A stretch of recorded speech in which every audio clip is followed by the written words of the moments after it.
CVC was a very interesting company. It was a very old company. It was a division of Kodak.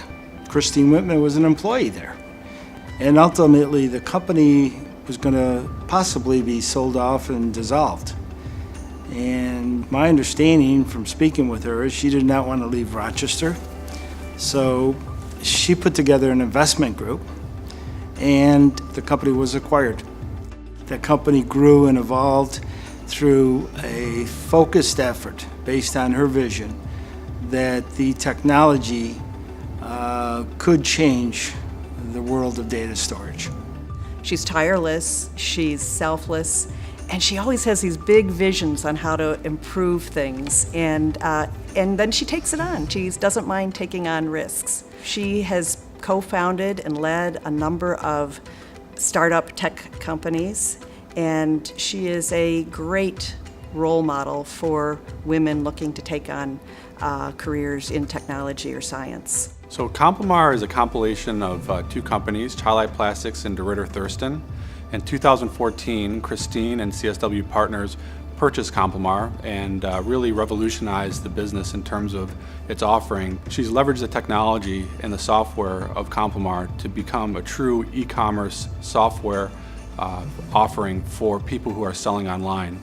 And she brought that idea and that technology to the table before it was commercialized by companies like Amazon. I think Chris's leadership style certainly involves collaboration and bringing people together, but she is also an outstanding generator of ideas for the future. And I think people see that those ideas really have a lot of potential, and so they want to follow her as we make progress together.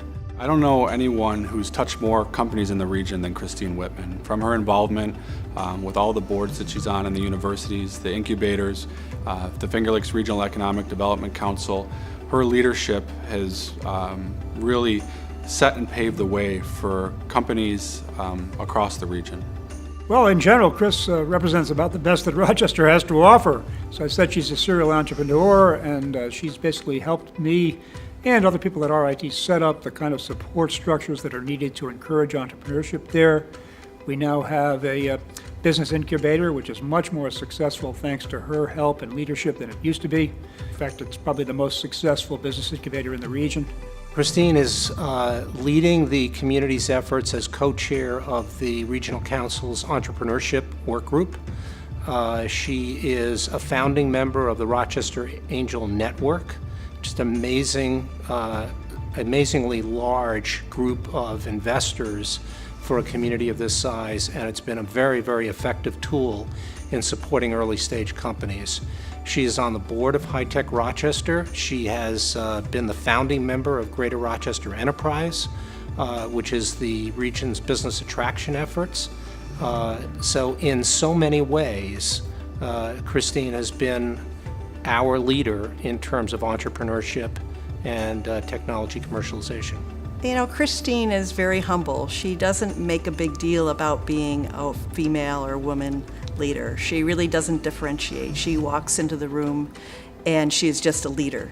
It doesn't matter between men and women. Because of that, I think that makes her an even better role model. Chris is actually the first female chair of the Board of Trustees in RIT's history.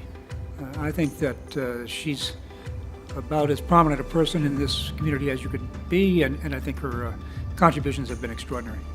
And I will say that one of the things that's a real hallmark of Christine is that she has been focusing on ensuring that the issues around moving people out of poverty, for example, are part of what she does to give back. And so she's been hiring people from the city, from communities and neighborhoods of poverty, and giving them employment opportunities as well. So from every regard, you can see that Christine is not only a business leader, she's a real community leader.